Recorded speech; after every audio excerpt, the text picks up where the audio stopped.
ফেলছেন, রায় কার্যকর করে বিদায় নিতে হবে। রায় কার্যকর করার জন্য সর্বোচ্চ ব্যবস্থা তাদেরকে নিতে হবে। না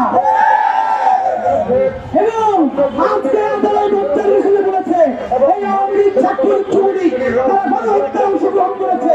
আওয়ামী লীগের নামটাকে বলতে হবে গণহত্যাকারী আওয়ামী লীগ, গণহত্যাকারী ছাত্রলীগ আপনাদেরকে বলতে পারতে হবে।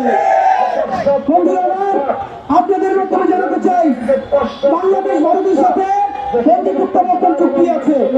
সেই চুক্তির আলোকে বাংলাদেশ সরকারের হাতে এখন প্রমাণ আছে। এখন হচ্ছে একই অভিযুক্ত না, এখন সে ফাঁসির দণ্ডপ্রাপ্ত আসামি।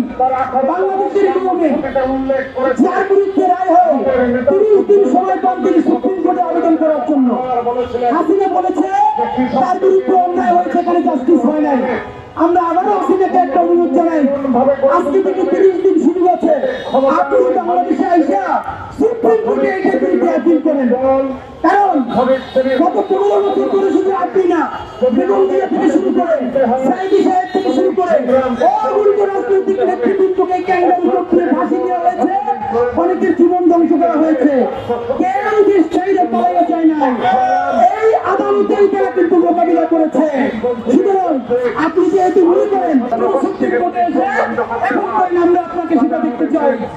আর যদি আপনারা জানেন আইনে আছে যার বিরুদ্ধে রায় হবে সে যদি অ্যাবস্কন্ডার হয়, তারা তো সবাই আত্মসমর্পণ করে নাই, তাহলে তাদের কোনো আপিল করার সুযোগ থাকবে না। যেহেতু খুনি হাসিনা পত্রিকায় বিজ্ঞাপন দেওয়ার পরেও আদালতে আত্মসমর্পণ করে নাই, এখন তারা অ্যাবস্কন্ডিং আছে।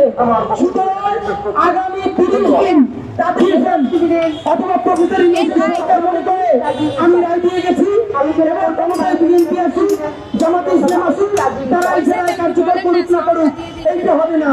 রায় যেহেতু দিয়ে ফেলছেন, রায় কার্যকর করে বিদায় নিতে হবে। সবার প্রথম এজেন্ডায় থাকতে হবে আন্তর্জাতিক অপরাধ ট্রাইব্যুনালে এখন যারা কাজ করছে, যে গতিতে কাজ করছে, নির্বাচনী সরকার এসে এই কাজকে ব্যাহত করতে পারবে না এবং প্রত্যেকটা গণহত্যার বিচার সুষ্ঠুভাবে শুধু করলেই হবে না, রায় কার্যকর করার জন্য সর্বোচ্চ ব্যবস্থা তাদেরকে নিতে হবে। সুতরাং আপনাদের মাধ্যমে আমরা অতি দ্রুত জানাচ্ছি, যেই রায় হয়ে গেছে আজকে আমরা মিষ্টি করি না। দেখেন আমরা কিন্তু অনেকে মনে করছে বাতাসে খাওয়াবো, সবাই নেই। কতক্ষণ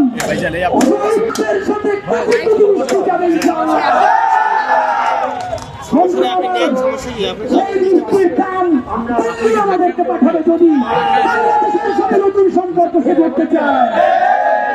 ভারতের প্রতি সর্বশেষ অনুরোধ, যদি আপনারা সিদ্ধান্ত নেন একটা ফাঁসির আসামিকে ধরে রেখে 18 কোটি দেশের জনগণের মানুষকে শত্রু বানাবেন, মনে রাখবেন আপনারা যেরকম বলেন বাংলাদেশ আপনার পেটের মধ্যে, বাংলাদেশেরও বলবার জায়গা আছে।